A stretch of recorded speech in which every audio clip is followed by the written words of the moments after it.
And learning from the experiences in different countries, I think that can be really, really empowering because it focused on farm interventions and it helped the calf rearers to identify opportunities for improvement and the different practical steps that can be taken on their farm. From my perspective, I've learned a great deal from the Living Labs project and from speaking to the different farmers and the different country experts. And this has really helped me as we continue to work with vets and farmers to drive improvements in antibiotic stewardship. Through the Living Lab, the members increased their own learning, they got to exchange views with influential decision makers, and they took part in public-facing knowledge exchange activities. We had 11 virtual Living Lab meetings, during which we identified activities they'd like to take part in and started an action lab where 2 members of the Living Lab joined RUMA as calf rearing representatives. So they've been helping RUMA achieve their targets for reducing antimicrobial use within calf rearing through, for instance, trying to increase uptake of the e-medicine hub organised by AHDB. The experiences of the Roadmap Living Labs show that multi-stakeholder groups can develop context-relevant strategies and solutions at multiple levels to foster a prudent use of antimicrobials, which can be shaped and adopted by many different stakeholder groups in animal farming sectors, and make impact in ways that contribute to the farm-to-fork strategy on reducing the overall EU sales of antimicrobials for farmed animals by 50% by 2030. More information? Visit our website.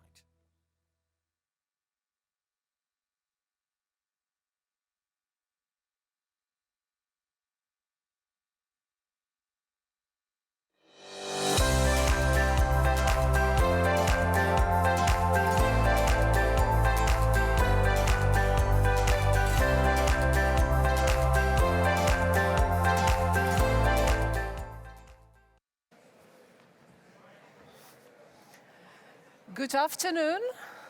Good afternoon again. I know that many of you were hoping never to see me again on this stage, but I would not miss the third panel for anything in the world. Before I forget, since you've noticed I forget things, somebody registered. It's a very practical, down-to-earth announcement. Somebody who registered today with a Belgian ID card has forgotten it at the desk. The card can be retrieved. And to help you identify yourselves, the birth date of the person is 9th July 1961. So whoever is born on 9th July 1961 and doesn't have your ID, pick it up at the desk.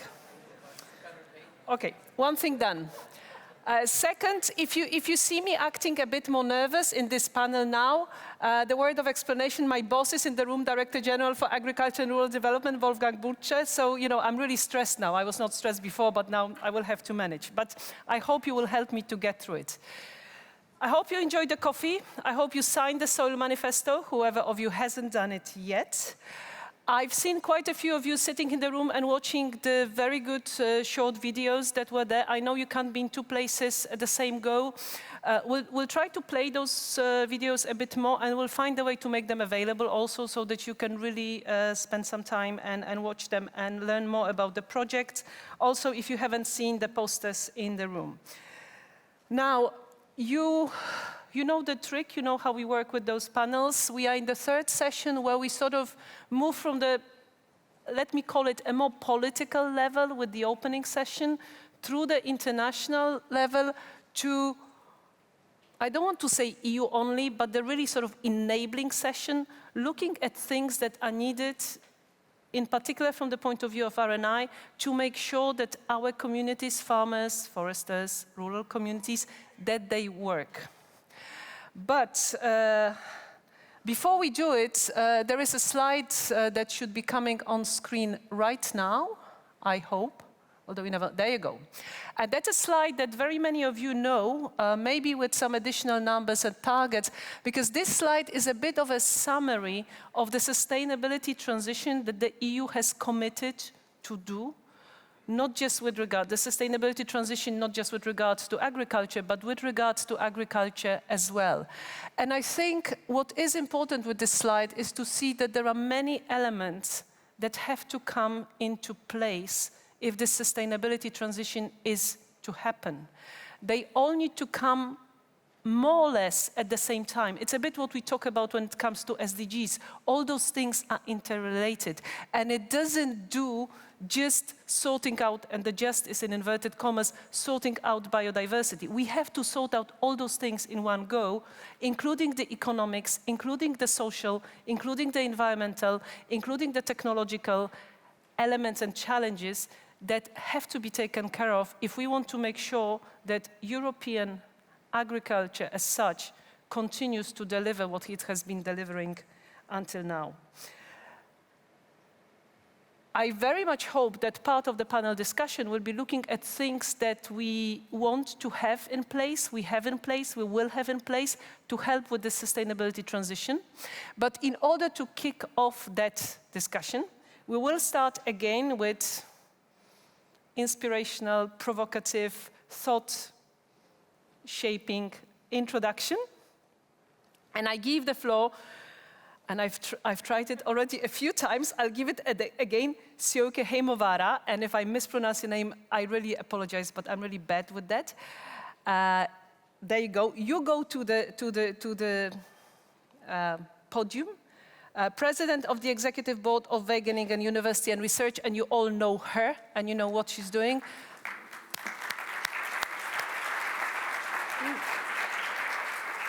And Sjoeke, the floor is yours. You have 15 minutes, and the clock is there as well.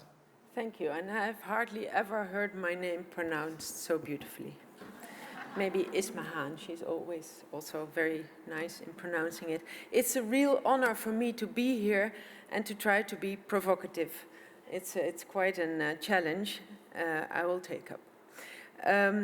And it's an honor to give a panel, an introduction to this panel on a very relevant topic. How can research and innovation enable farmers, foresters, and rural communities to become more resilient, sustainable, and climate smart? Food and wood production is dependent on agriculture, and agriculture is, as you all know, dependent on the availability of arable land, on fresh water, nutrients, healthy soil, we heard a lot about that, on labor, insects, and dependable climate. Therefore, food and wood systems are one of the biggest victims of climate change.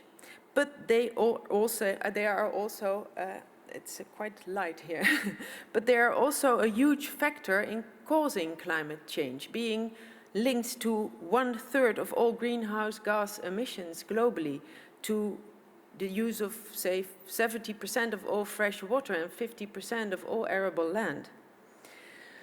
And this applies more broadly. Food production is dependent on what our planet provides, but it does not use it sparingly. Biodiversity loss, mineral imbalances, and pollution, just look at the nitrogen, water, and phosphate crisis in the Netherlands, are all largely linked to how we treat our resources now. So we need to transform, and we need research and innovation to help. In my introduction today, I will challenge the panelists by stating 3 roles for research and innovation in any transformation to a just and safe world. As I will ask if we are posing the right questions, if we address the right stakeholders, and if we are sharing our knowledge and products in a usable way. There's 3 roles I will state for research and innovation. 2 of them are quite general: to generate and share new knowledge, and to design and develop new technology, products, and procedures. But I would like to add a 3rd: to be an example of how you can take steps forward together, coming from different perspectives and with different views, learning from each other and respecting each other. I will first elaborate on the first 2 tasks and finally come back to the 3rd and call upon all of you and politicians and researchers and farmers to take up their role. And we all have a role to take. Let's face it, we have an immense challenge and there's little time. It will not have escaped any of you that we are already dealing with the severe effects of climate change. Climate change that is causing, for example, the devastating droughts around the Mediterranean. And that has already destroyed 3.5 million hectares of crops in Spain alone, now followed by heavy rains, which, because of their unusual intensity combined with the dry soils, have terrible effects on people, nature, and agriculture. As we see the disastrous consequences, we see them globally, also forest fires in southern Europe and in Canada. And although droughts, floods, and wildfires are of all time, their intensity and their frequency is not. So we need to change, to transform global food systems in systems of food production that are able to supply the global food security with healthy, and all populations with healthy and affordable foods within the boundaries of our planet. So what is the role of researchers in this wicked problem? Like I started off saying, generating, sharing knowledge, designing technology, products and procedures. But we are not asking, I think, we are not asking the right questions. Do we address the questions of the right stakeholders? Are we sharing our knowledge and products in a usable way? I don't think I need to explain to you how new knowledge and technology can help to secure affordable and safe food to improve food security. As an example, in the last 60 years alone, in the Netherlands, we have more than doubled wheat production per hectare, tripled tomato production, doubled milk production per hectare. And we have just heard from Marion Jansen that we have to increase this production even more, with 28% in the coming decade. But it's good to realize that compared to today, in the 1960s, we had to use 3 times more land than we do today to produce the same amount of food. So imagine the pressure on land use if we hadn't done that. And we can do even more of that. There's still quite a gap to close. This incredible achievement has been established through research and innovation, in close collaboration with farmers and government. This great leap in the Netherlands started when it was clear that there was no less than a reform of the food system needed.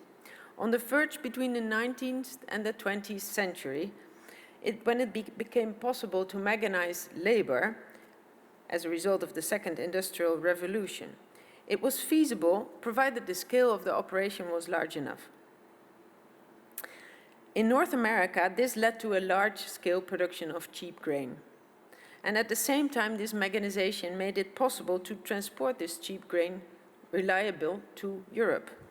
It was a dramatic development for the European grain producers.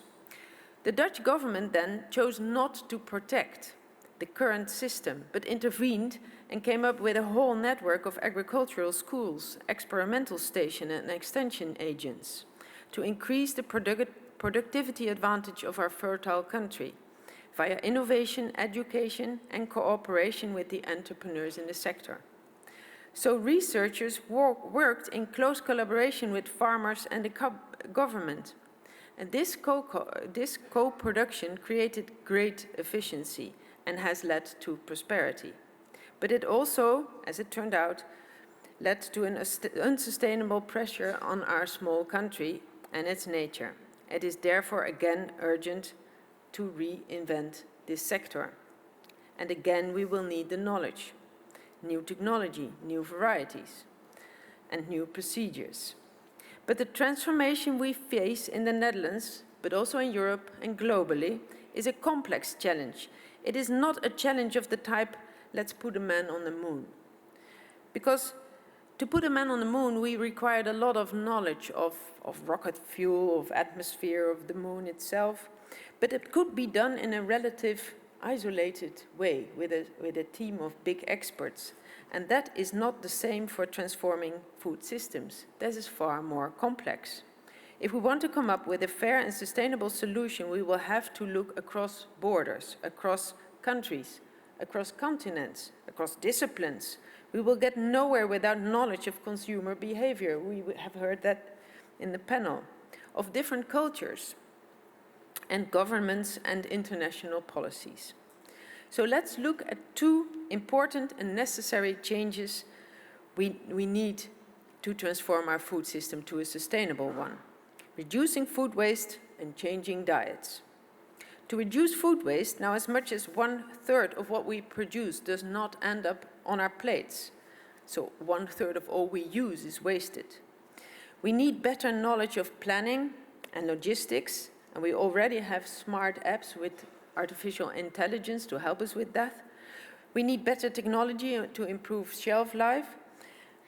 But most of all, we need to understand how to get consumers to change their behavior in different cultural contexts, and to switch to a less animal-based protein in the West, which we can use to achieve huge savings in land and greenhouse gas emissions. And I do not plead for taking away the animals, because they have a good and really useful place in the food systems. We need them to get sustainable and circular. But if we want to achieve that, we need to know how to educate and entice consumers to eat differently, but also to make good, tasty, affordable, plant-based alternatives, good new species and variety of, for example, soy, lupin, duquit, field bean. And last but not least, new earning models for the farmers.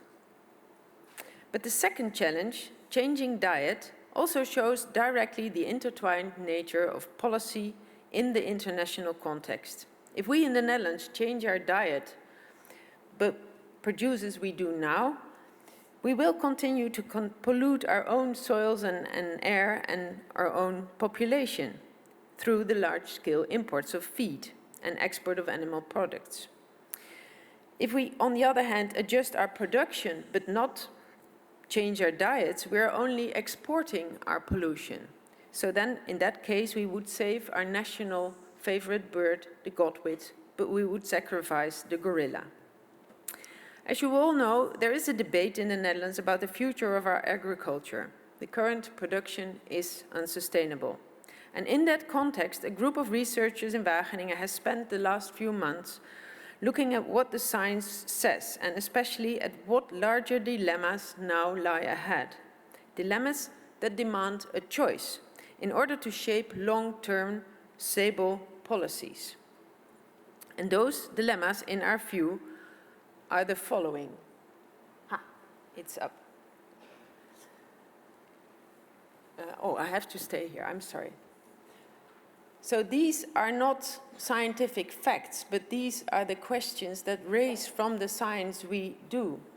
If we want to make a policy, and if we want to direct our research in a way that we really work towards transformation to sustainable, just, safe systems, we will have to think about the role of Europe in food security worldwide. Do we want to be an exporter, or do we want to be self-sufficient? And what is just, what is safe? As a science, we don't have the answer, but this discussion is needed to make the choices we need to make. How do we achieve the climate and nature goals? Are we going to look at a European level or a global level? Can we drive consumer behavior? Like with these diets, we need to change the Western diet, but do we want to? Do we want to make a choice now, or do we leave it to our children who will not have a choice? Do we separate or entwine agriculture and nature? Do we spare or do we share? And what role does animal production play? Are they an effective converter of rest streams, marginal lands? Or do we want to them to have an intensive production of very healthy and nutritious food? But then how do we manage the pollution effects? And what moral positions do animals have in this system?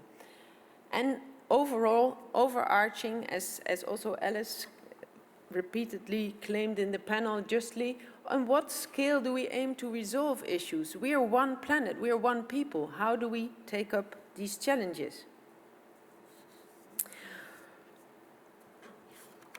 These are the questions that must be asked, according to Wageningen, to enable entrepreneurs and researchers to choose the right direction in research and enterprise.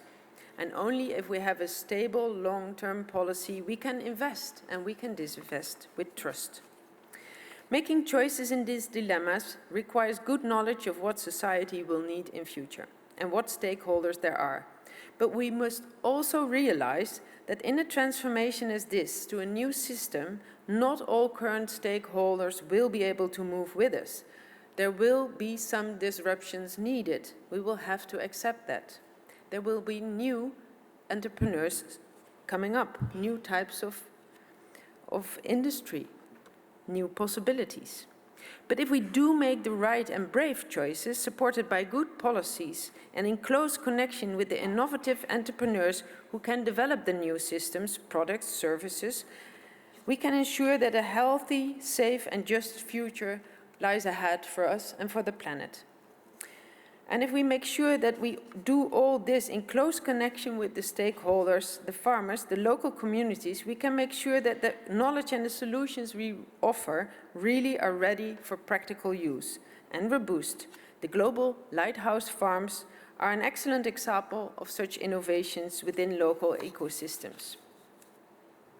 But as you all understand, this is not an easy process. After all, those involved have different perspectives and different stakes. And also researchers coming from different backgrounds will offer different facts and different knowledge. This brings me to the third role of research and innovation. As science, we have a special role to play in this important process. We must provide the facts and knowledge with confidence, but also make clear from which perspective we speak, and that new insights will always keep emerging.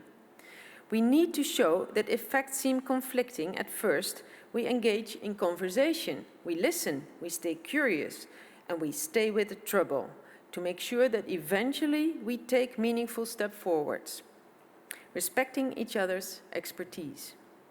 In that way, we do not only help solving the immense challenges that lie ahead, but also make sure that we protect the credibility of science and lead by example. It is important that the governments also respect this role, that they seriously involve science as a supplier of knowledge and scenario thinking, but does not use science as a referee or to hide behind if important policy choices have to be made. And I would like to close off by calling all here to action. Let's take up our different roles and let's do it with courage. Let's co-create a sustainable future for all. I really look forward to the panel. Thank you.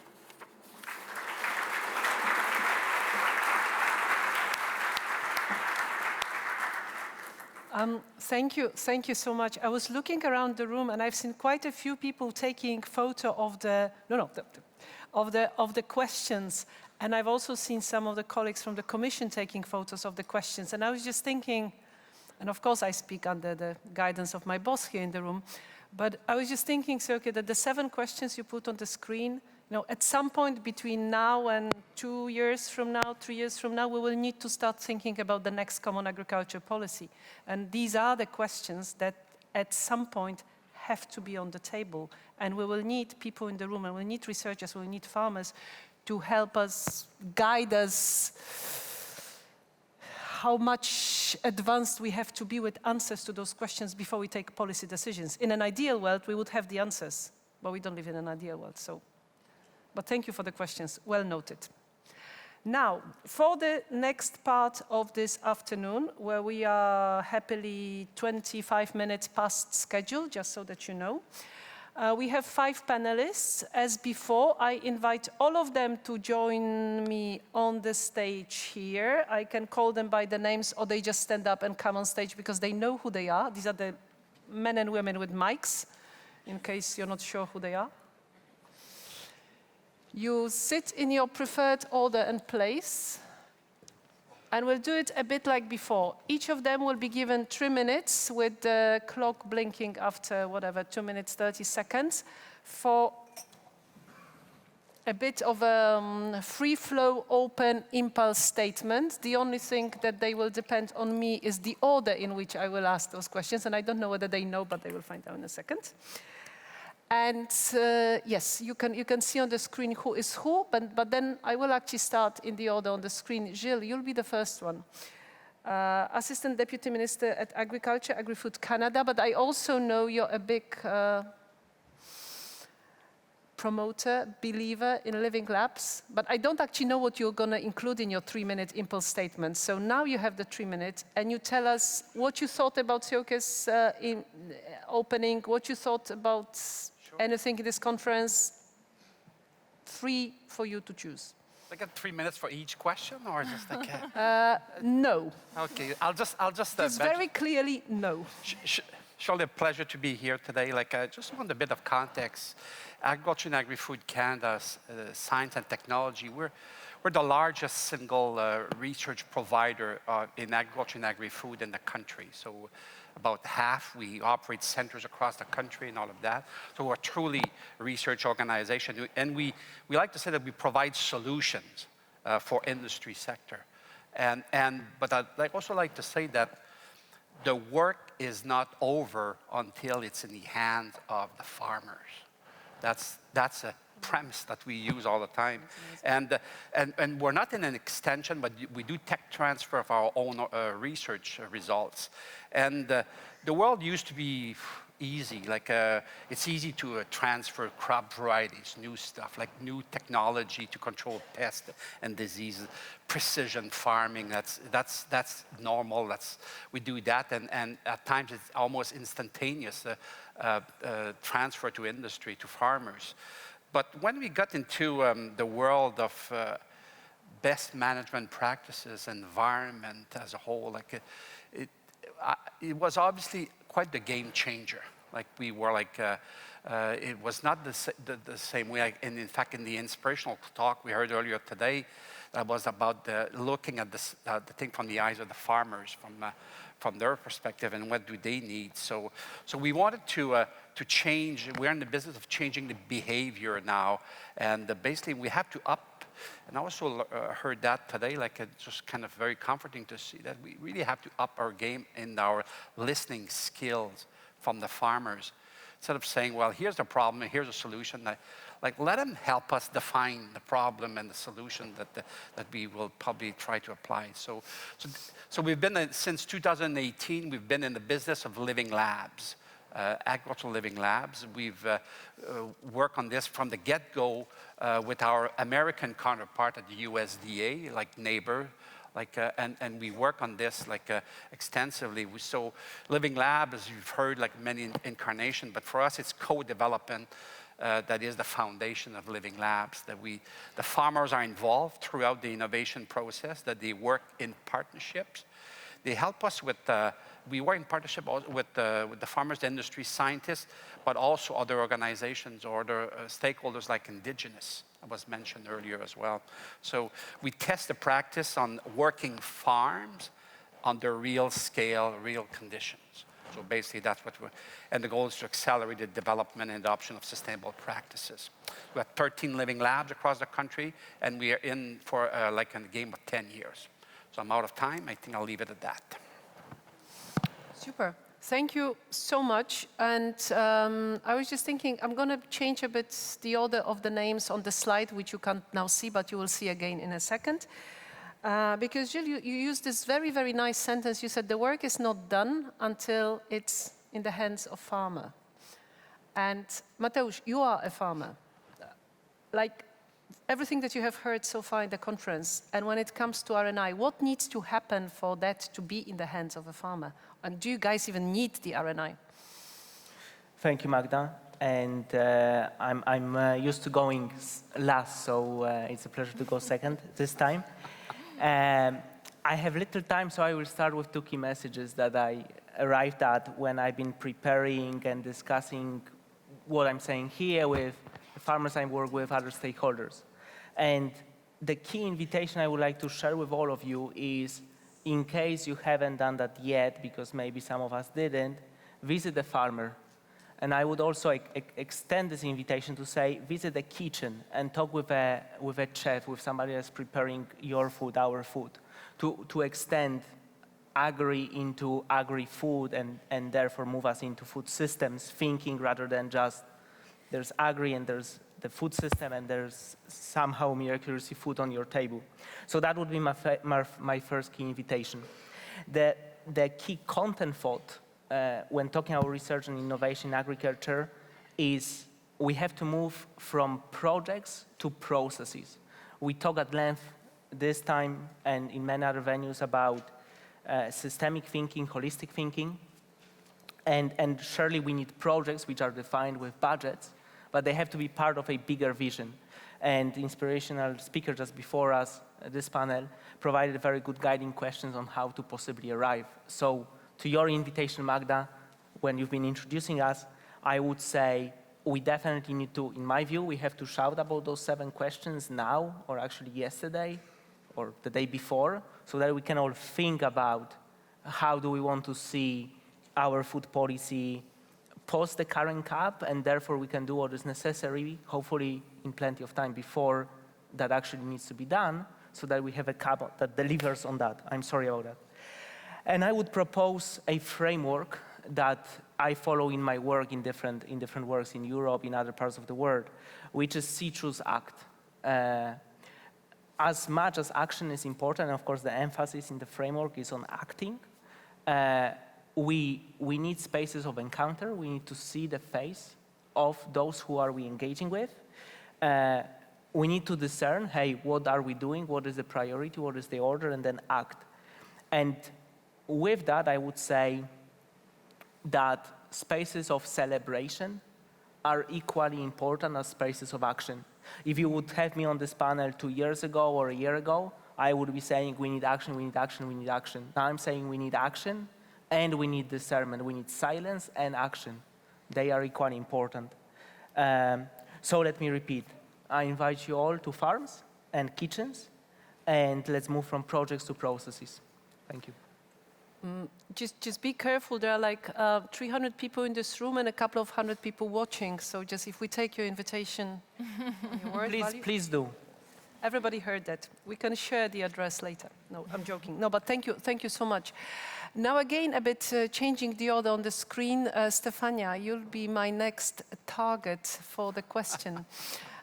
Because with your background, One Planet Business for the Biodiversity, World Business Council for Sustainable Development, and the 7 questions that we heard at the beginning, where are we? I mean, is regenerative agriculture reality or not?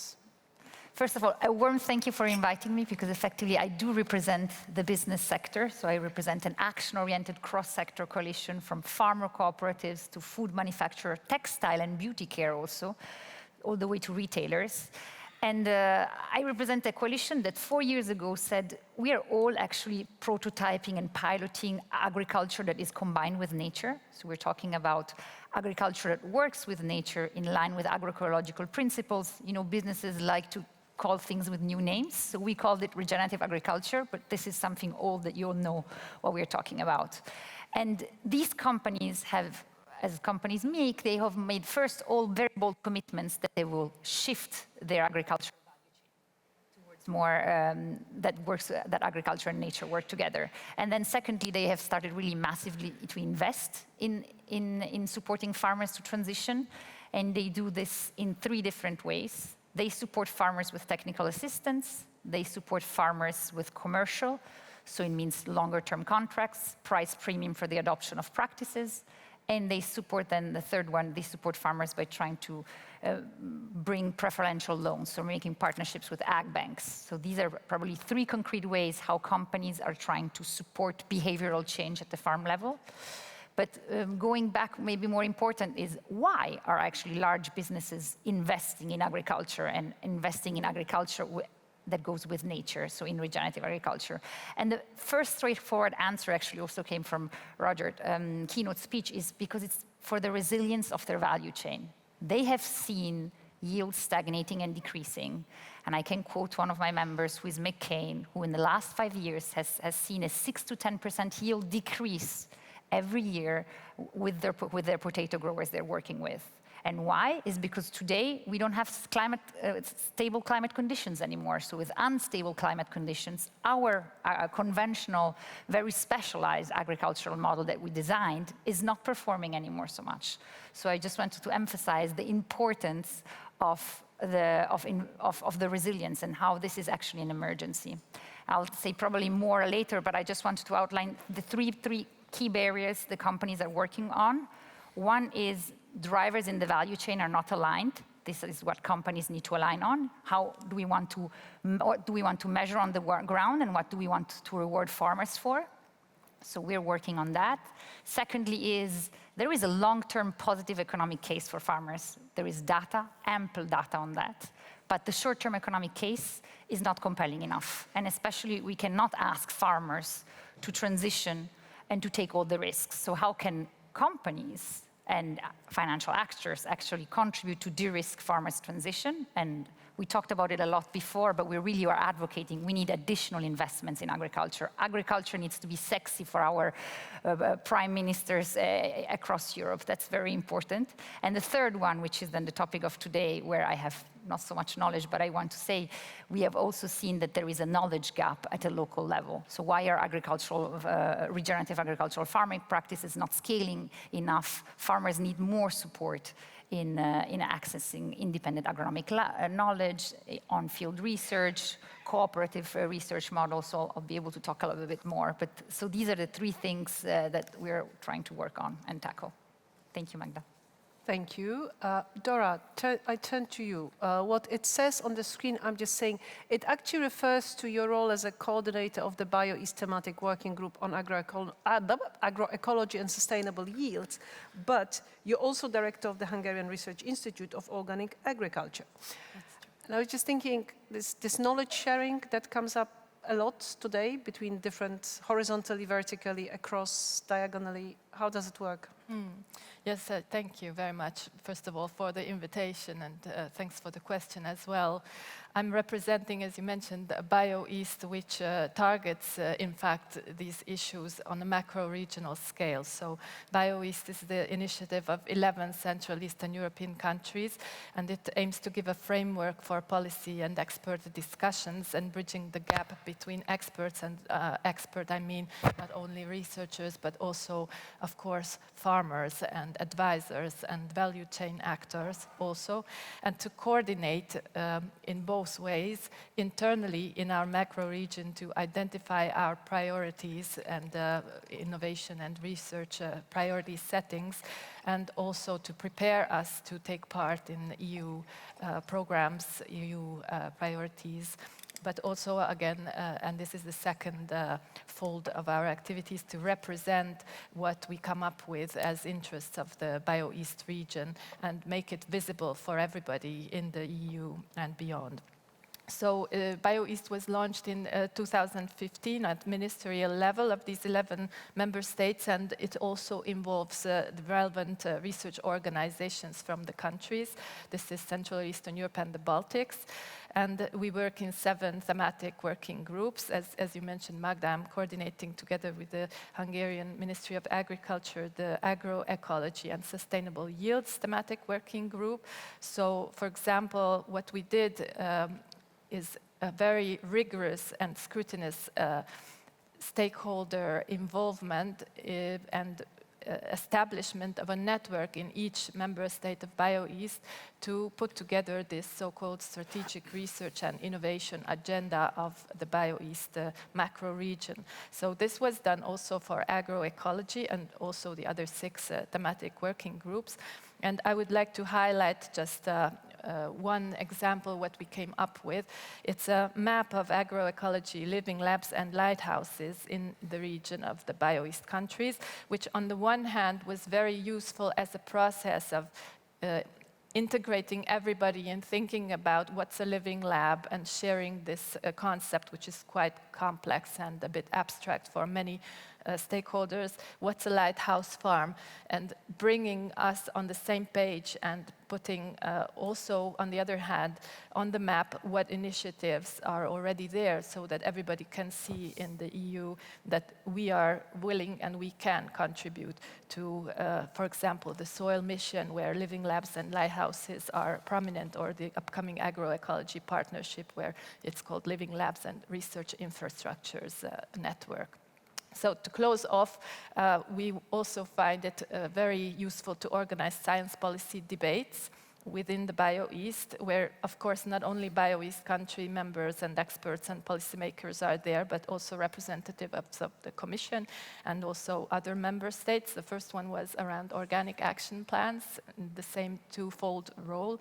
And we think that we can build bridges between even more debated concepts, such as the many times mentioned gene editing technologies, which might not be so much supported by BioEast regions as far as I know.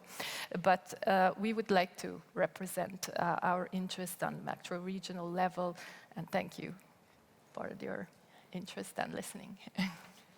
Thank you so much. Before I forget, okay, if at any moment you want to come in and say something, you just raise your hand and we'll get you a mic. And you're part of the panel even though you're sitting there, just so that you know.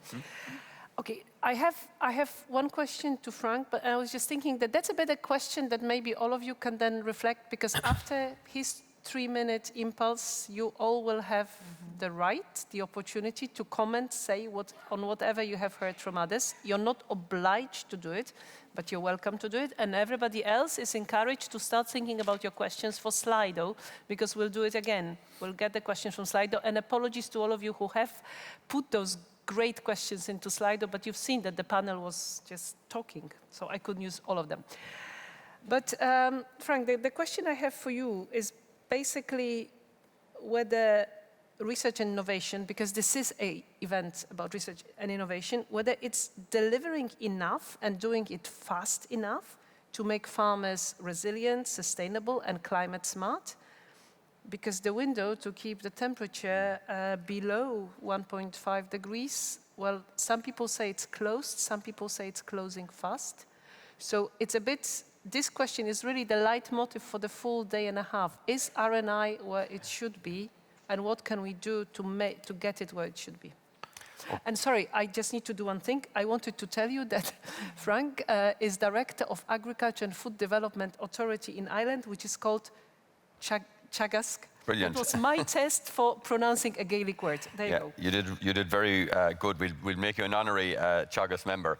So look, thanks for the introduction and the question. And look, Teagasc, for some of you that might know us, we're an organisation that does research, advisory work, or extension and education. So we're really well positioned, I suppose, to achieve impact and work with farmers in a kind of a co-creative manner. But to go back to your question about RNI, and I think the first thing we have to ask is, well, who is RNI, or what is the RNI meant to deliver for, or who? Does it deliver for the policymakers so they can tell farmers what they must do, or does it deliver for the farmer who then can know what he or she can do? And I think it has to be very much the latter. And I want to circle back to Roger's presentation this morning, or earlier this afternoon, and the great image he had of the ship stuck in the Suez Canal and the little digger or excavator there trying to dig it out. And it struck me very much that, you know, the person driving that digger, whether it was a man or a woman, is doing work very similar to what a farmer does, works with machinery. And, you know, it is people like that that are going to solve the problems we have.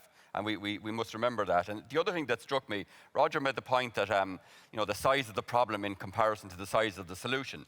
But what I took from that was, you know, that every effort counts. Even though it might look a small effort, it does count to solving these big problems. So in terms of RNI, like, it obviously has delivered a lot of solutions. We know a lot more, you know, we've better systems of production, we've better animals, better genetics, better crops, we have lower emission fertilizers and so on. So it certainly has delivered a lot. I think we always need to be conscious of two things, though, in developing solutions and technologies. Farmers are time and cost poor. So the solutions must be able to be implemented at low cost or no cost or contribute to profit, and they must be easy for farmers to implement. So RNI has performed well, I would say, but we're not there yet. We don't have enough solutions or technologies. So there's a big challenge still for research to develop more technologies and better systems of production.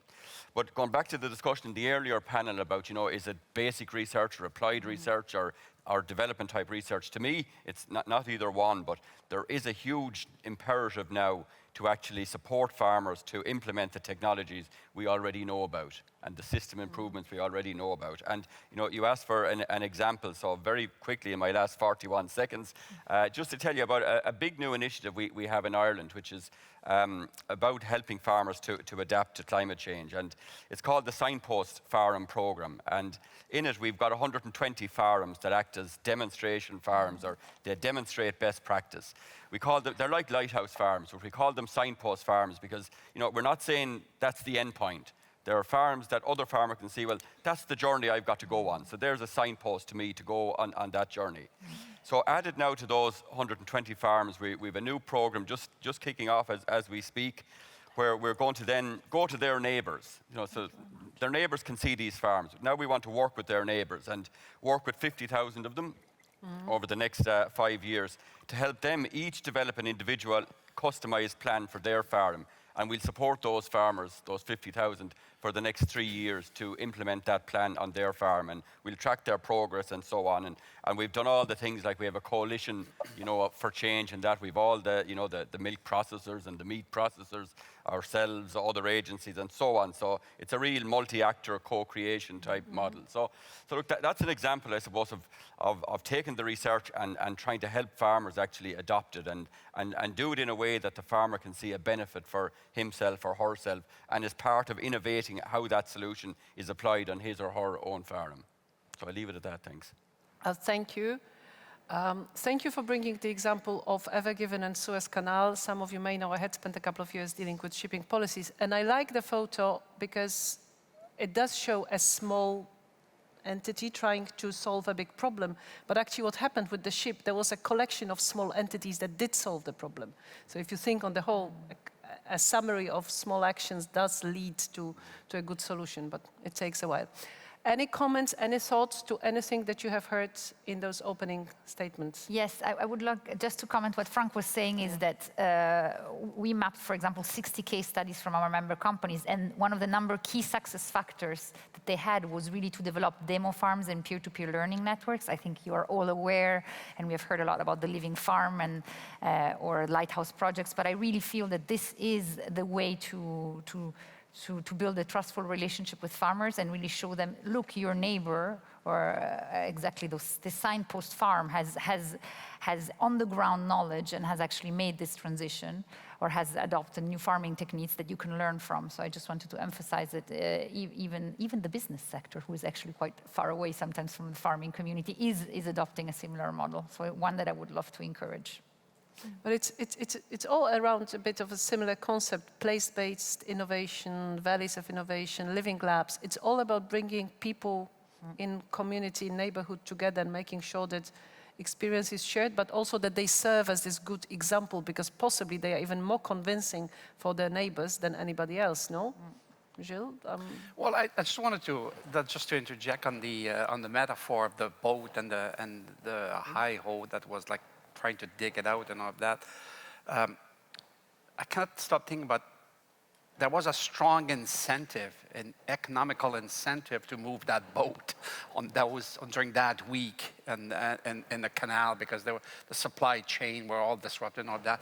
So there was a rationale that was taken seriously by the people, and they all worked to get this boat to move. I think at times I wonder if we are at the same stage with climate change. We all think about it, it's all okay, will happen tomorrow, although it's happening today. We heard that this afternoon as well. But it seems to be more casual about it, like we're just like oblivious almost to this whole thing. Well, it's somebody else's problem and all of that, and I think it's everybody's problem. And I think that I just, there's a strong incentive, and I've seen that maybe we'll get to it, but I think I just wanted to mention that on that metaphor. Mateusz, you ask for the floor, and then Dora. Mateusz? Thank you. Like, two thoughts that come to mind as we are discussing this very topic. My framework of thinking about the reality in which we are is the following. We have net zero goal, which is a numerical goal, 2050, and then we expand this goal to be systemic, I like to think, with SDGs, right? Which we want to achieve by 2030. And we've heard before, where are we with SDGs? And like there's this tension of oh, we are not there on track, nor we are with 1.5. So how do you not get into the state of despair or questioning all the amazing work that has been done so far, but you actually scale up and maybe shake things up as well where they need to be shaken up. And of course, doing that today is better than doing that tomorrow, or doing that the day after tomorrow or next year.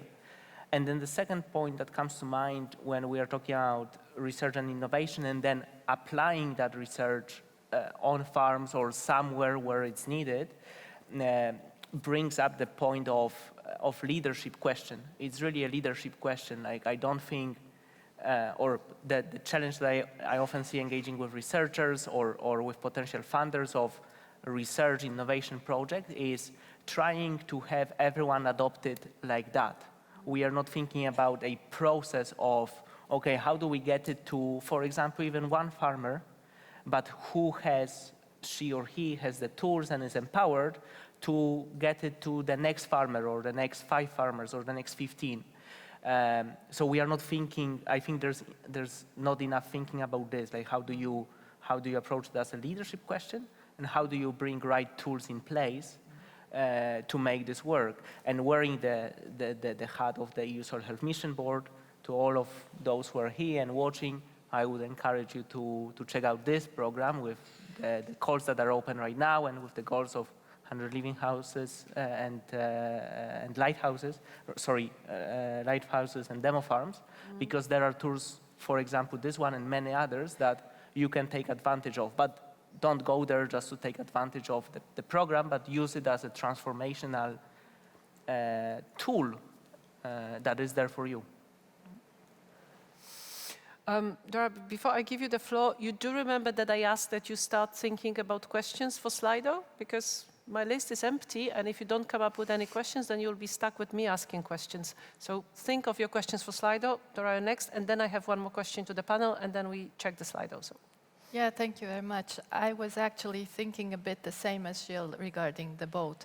I was thinking of this metaphor that we're all sitting in this boat, and somehow we don't manage to bring it to one direction to reach the SDG goals. So why is that? And that was a very interesting question, I think, from the audience. Why don't we reach these SDG goals?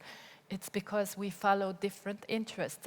I think that's so simple. We're not evidence-based, we're interest-based, and that's the problem, the core of the problem, I guess. And the best thing would be if the interests of everybody could find a common point, business with research, with farmers, with policymakers, to take this boat in the wished direction. So it was, for me, astonishing how diverse the perception of what is the good solution was, for example, in the first panel. So I took the notes that we believe in new technologies, we believe in gene editing, we believe in digitalization, but these are tools.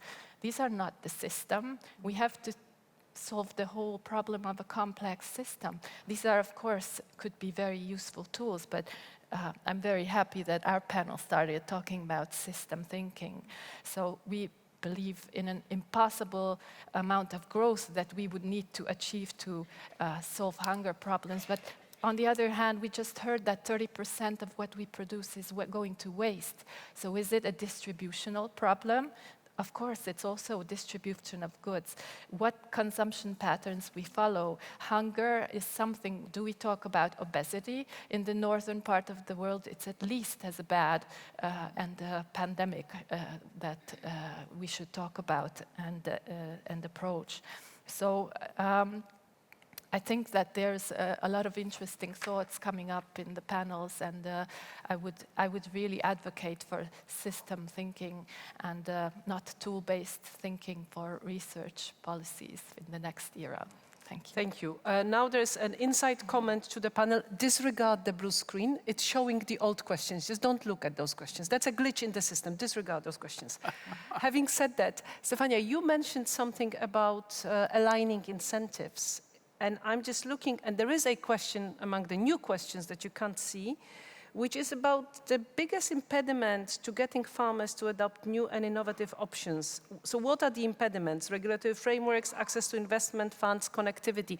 And I'm just thinking that for me, it links with the incentives. So what it is that has to be put in place and that works when it comes to farmers to adopt those solutions? Gilles, you also said nothing is done until it ends up with farmers. So I'm a bit coming back to where we started, but from your work, from your talks, from your networks, what does work and what doesn't work? So one incentive that works and one impediment that is the worst. And everybody gets a chance to comment on this. I'm terrible, I know. Frank. Well, I'm not sure if I can answer exactly as you asked, but to me there's always three avenues of influence in terms of farmers, what will influence them. And policy and regulation is an important one. So, the Common Agricultural Policy and various regulations around that, nitrates directive, so on. They have a huge influence on farmer behaviour. But there's also incentives, and they can come through the Common Agricultural Policy, but they can also very much come from the marketplace.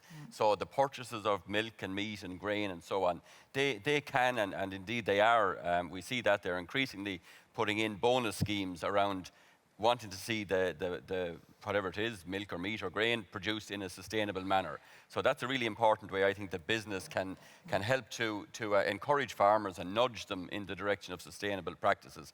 And the third avenue of influence is what we do, research and innovation. We provide the information, we provide the I suppose, support to farmers to change. And one example, I suppose, that I often use about a change process in my own country, in Ireland, is the way we spread our slurry, to bring this down to basics now. And there are high emission methods and there's what we call low emission slurry spreading. And the equipment for spreading that is more expensive. So farmers were very slow to adopt. So, you could say, well, let's just regulate it. And you end up then with a campaign of resistance from farmers. So the approach we took was we worked with farmers on the kind of demonstration farm thing. We got them used to the idea. We got them to see the actual benefits of it. And so the leading farmers started adopting it. And then the regulator was able to come in and regulate for this without creating World War III. So I think, you've got to try to work with people and bring them with you rather than use the stick. And now we have, on our dairy farms, I think something like 90% of our slurry is spread by this low emissions method.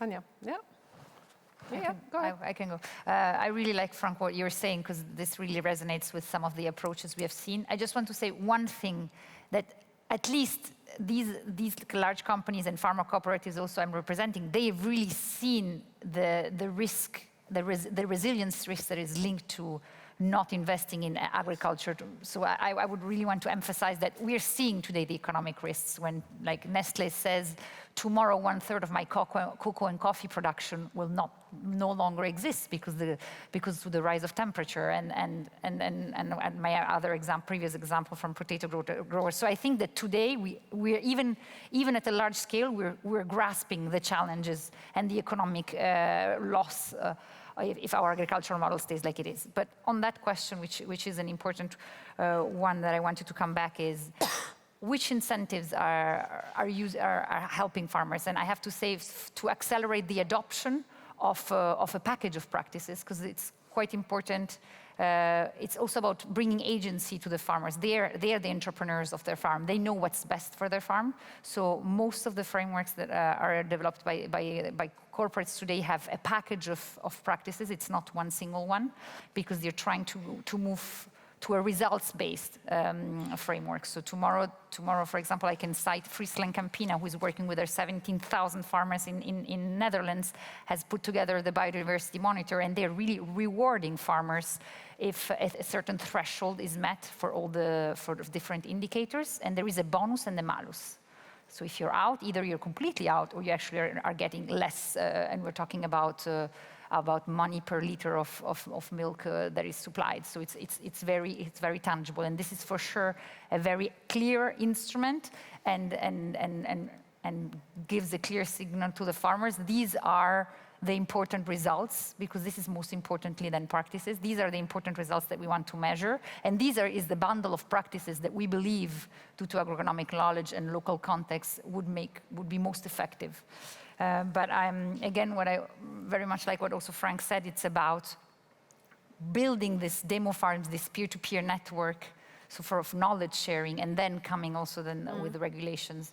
For sure, if we really want to achieve scale, what we're advocating for is we will need a results-based framework that actually would measure results on the ground, like on soils, and so that tomorrow we can actually all, like the whole industry, but also the public governments could actually reward farmers for the positive outcomes that they're achieving on biodiversity, on water, on carbon sequestration. That is already one. So this is what we're trying to achieve and aim for. Colleagues are reminding me in the background that I should remind you that normally those answers should be very short. Sorry.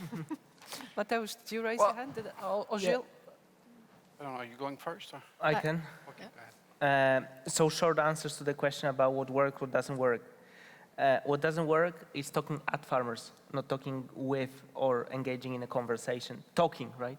Like we need to get to a point of encounter, which is more than just words. And what works, like that might be a little bit unexpected answer, but it really came when I've been reflecting on this question. And my answer is talking with a lot of older or much older farmers. What really works is seeing their child or their grandchild there.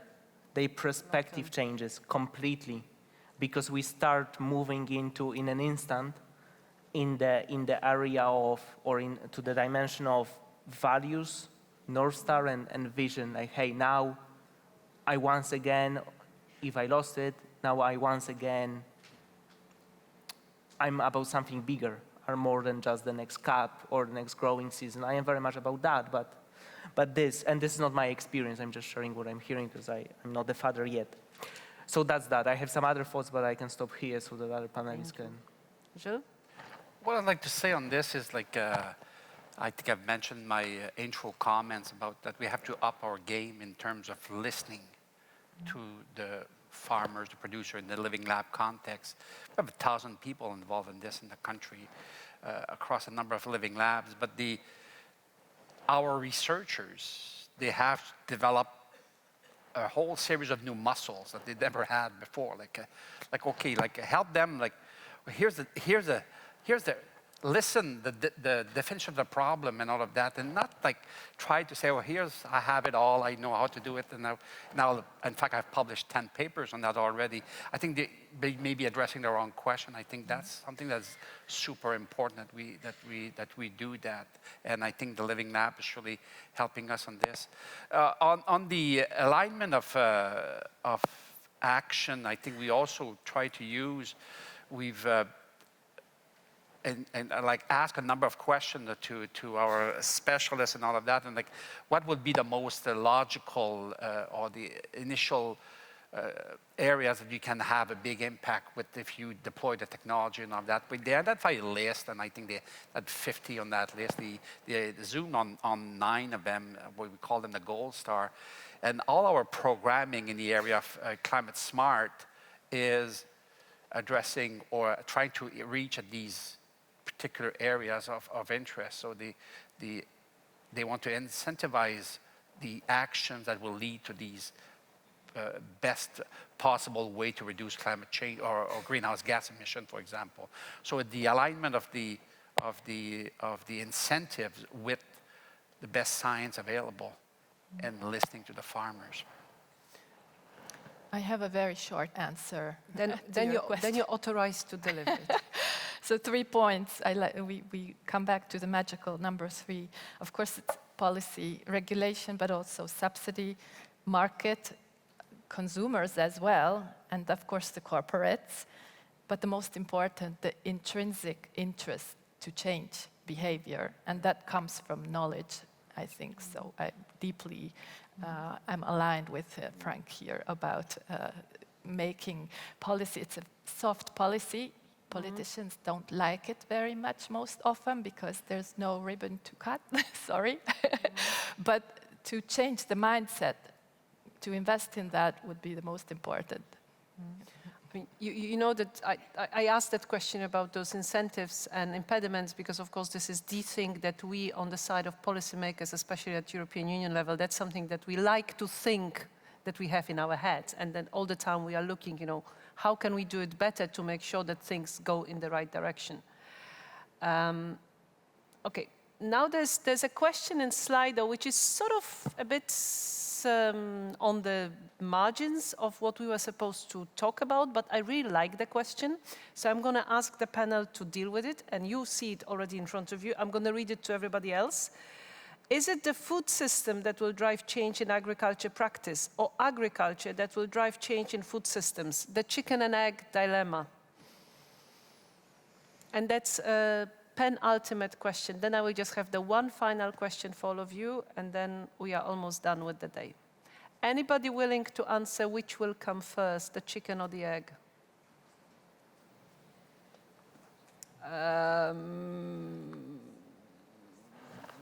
Okay. No, you. Frank, You go. I was first the last time, so you can go first this time. If I am to pick a side, I would think food system will change agriculture. And I'm saying that because we as a farm and many others farmers from across the world that we know, we visit each other, we work with, are trying to change food system, like for example, bring regenerative beer to the market with the barley that they grown regeneratively for many years, and they are absolute leaders in that space. For example, Trey Hill from the US, and it's really hard.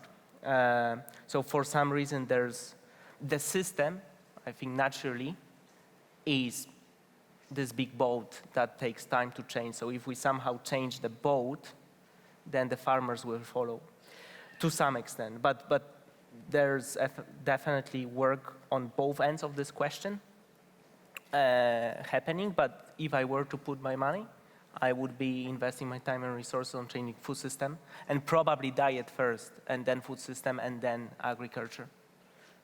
Frank? Well, look, I think it's the whole food system that will evolve and has been evolving. It's like we sort of say we're going to start a process of change now. For as long as I can remember or know about, the whole agriculture and food system has been changing and will continue to change. And I suppose it's the whole system really that will drive that change. But when you look at what actually changes systems, often a sort of a shock is what jolts things into action. So we look at the impact of the war in Ukraine on fertilizer prices and the impact that had on how farmers maybe view fertilizers. Since the Green Revolution, farmers have had a bit of a love affair with nitrogen fertilizer, and suddenly last year when its price, doubled or tripled, well, they start now thinking, how am I going to survive with less of that in my system? And I suppose if we can, and they reduced, I'm sure, not just in Ireland, but across many countries, reduced the amount of fertilizer they used. So how can we lock in that reduction into our systems now and demonstrate by that our systems are now more resilient? They're not just that they're better economically or better for the climate, but they're actually more resilient because you're less relying on this exogenous input that you have to bring in. So shocks like that are actually very important, I think, in jolting people into action. The European Union was built on crisis after crisis, so yes, but we don't want more to come. Any other thoughts? Well, I'd just like to mention, food system, markets always drives what people will produce, but I think that the food system will have to listen to to consumers and citizens. At times, they're two separate things, and because of demand, the expectations, I think that it's quite different what it is in Europe and in North America, for that matter, versus the consumer in Africa, in Asia, and all that. I think it's kind of different than when they are starving or malnutrition, like we heard, almost 1 billion people, and the trend is inverting. So that's so I think they'll have to listen. The food system will have to listen, adjust the same way the big companies have to also change their. Oh my gosh, I'm losing. Now I thought it was only bananas we had lost, but now it's cocoa and coffee and you name it. Those are the big things. So obviously, I think they'll have to be mindful of that. I could not agree more. When I was thinking of what comes first, I was asking myself, but who are the change makers? So who are the ones who are changing the system? And I think ultimately the first ones who will really drive the change are the citizens. Because they are consumers, they are also farmers, they're workers, and so I think it's the people who will change the system, and probably through multiple pressures on the system. Could not agree more. Dora? Just a very short remark I forgot to say before, that I'm speaking against myself as a researcher as well, but we have a lot of solutions on the table already if they are just not implemented. Why? So that will bring the change in, well, agriculture in my mind is a part of the food system, so that will bring the change in the food system if we could apply all the know-how that we already have and the new research results in practice. Okay, so now I have a final assignment for the panel. And you will not necessarily like it, especially the first person who will have to answer the question, because then the others will have time to prepare. So here is the thing. A year and a little bit more than, so 16 months from now, there will be a new European Commission in place. There will be a new Commissioner for Agriculture. Just imagine that you're coming for the next research event in Brussels, and you happen to be in an elevator with the new Commissioner for Agriculture.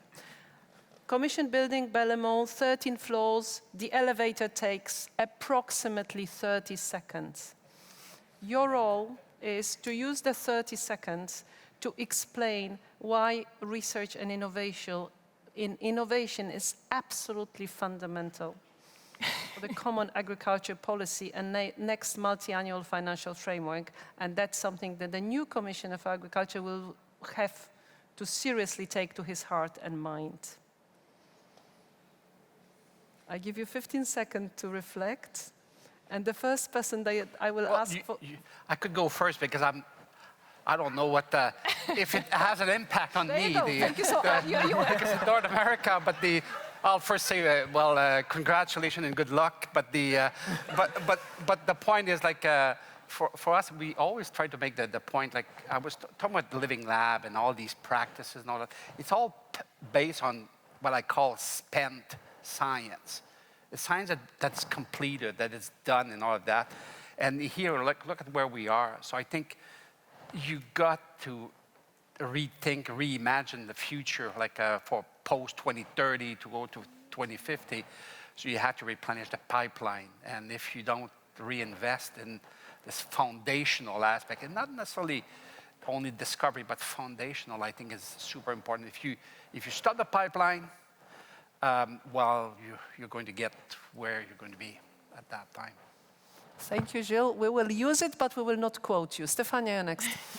I would say from a pragmatic, really business point of view, I would say there is effectively a lot of research out there. I would really like you as a new commissioner to really invest in how can we spread the knowledge, invest in knowledge sharing, invest in community building so that every farmer in Europe has access to the right tools to actually apply the existing knowledge that we have on their farm. Thank you. Dora. An elevator pitch. Elevator pitch. I always like elevator pitches. So congratulations, and I would like to tell you that we would be able to help a lot in your success with backing you up with evidence-based knowledge and research and innovation and applying this in practice. We know a lot about that, so please give an hour more to tell you more. Let's see what it works. Frank. Well, I suppose if it was an Irish commissioner, I might know him or her, so that might colour the discussion. But I think what I would say to the commissioner is, first, God, Commissioner, aren't we terrible lucky that, you know, people did research into how we move around buildings and invented this lift, or we'd have to walk up all the stairs.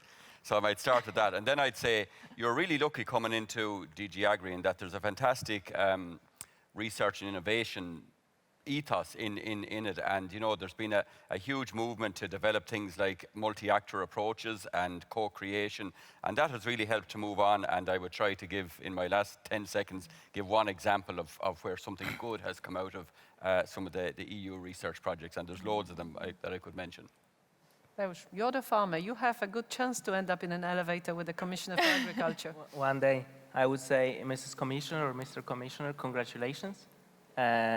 Praying for you, but beyond that, you can count on me. Please invest in processes, so respect processes, be a leader of processes, just like we and others are, and I commit for your term and beyond to be a leader in the roles that I have. You can count with me and on me. And when we have this moment, which will surely come, of wanting to quit, feeling uncomfortable, which is when you are doing systemic thinking and approaches, I commit to staying in, and I ask you for the same. And I think we can practice that before we meet the new commissioner in that lift, because those moments will come if we really do R&D in the way that leads to impact. So stick in when uncomfortable moments come. Wolfgang will remember to invite the panel to meet the next commissioner, okay? Thank you so much. That was the final assignment for all of you.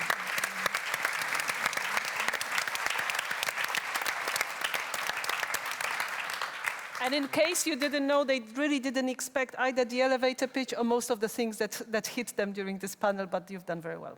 Thank you so much. I will exceptionally ask you to move back to the front row. We have a few closing things between the two of us, between Tamsin and me.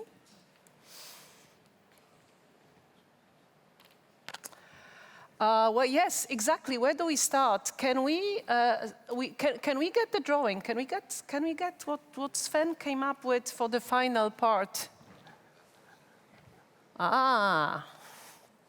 Now the panel members can double check whether what they were saying is exactly what now we will remember, because you know that we will not remember anything, we will only remember the drawings. But can I just say, Sven, big thanks for all the work throughout today. We will be sharing those pictures widely, those drawings. They will be available. And I know that you will also be continuing working tomorrow, so there will be more drawings coming from the breakup sessions and the afternoon plenary. But thank you so much. This does the job for everybody who's trying to take notes and summarize. I think I will, Tamsin, I pass to you. I think I have a few more things I wanted to say, but why don't I just leave it in your hands for the time being, because you will tell us what tomorrow will look like. I will, Magda. And first of all, fantastic day so far. Thank you very much for your amazing moderation. It was a really wonderful set of conversations. So on the theme of talking with stakeholders, asking the right questions and preparing for what comes next, let me show you what's going to happen tomorrow. So we're going to go straight into some breakouts. So our agenda is different tomorrow. Today we had lots of food for thought, inspiration, challenging questions, which I know will be fermenting in your brains. And tomorrow we have 8 breakouts. We have 4 in the morning and 4 in the afternoon. I need to ask you to please go to the breakout room that you registered for, because we have a limited amount of space and we've allocated the number of spaces that we have. Don't worry, there will be staff to guide you to where you need to get to, but you need to go straight to your breakout room tomorrow morning. We're going to start at 9:15 sharp, and you need to allow about 30 minutes to come in through security. You went through it today, they need to check your bags and re-register. So to entice you, we will be offering welcome coffee from 8:30 onwards. So please make sure you're here for that. So that shows you the 4 different breakouts that we've got. For those of you who are joining us online, you will be joining us from 3:45 onwards when we have the plenary again, and you'll have a chance to hear a short report back of those different workshops. So that you won't miss out, you'll have a chance to get a sense of what they were talking about. And so that's all I wanted to tell you as the short insights for tomorrow. Back to you, Magda. Thank you so much, and it's going to be really a fun day tomorrow. Don't forget, there are also site visits on Friday. You can still negotiate your way onto one of those in the course of tomorrow. I think I've said everything. I thank Sven. I will remind you that you signed the Soil Manifesto in case you haven't. Any information about projects, poster session in the corridor, EIP stand where you can talk about either site visits or anything else that the EIP Agri is doing. There you go, 3 Route 6 operational groups. That already sounds promising. But I think, first of all, and they will be thanking tomorrow, can I use this opportunity when I'm on stage today to thank the great team of DG Agri F2 who have put the concept, the idea, and speakers together already for today. They've done a brilliant job, and this event wouldn't look like it does without them and their hard work. So big thanks, people, to you.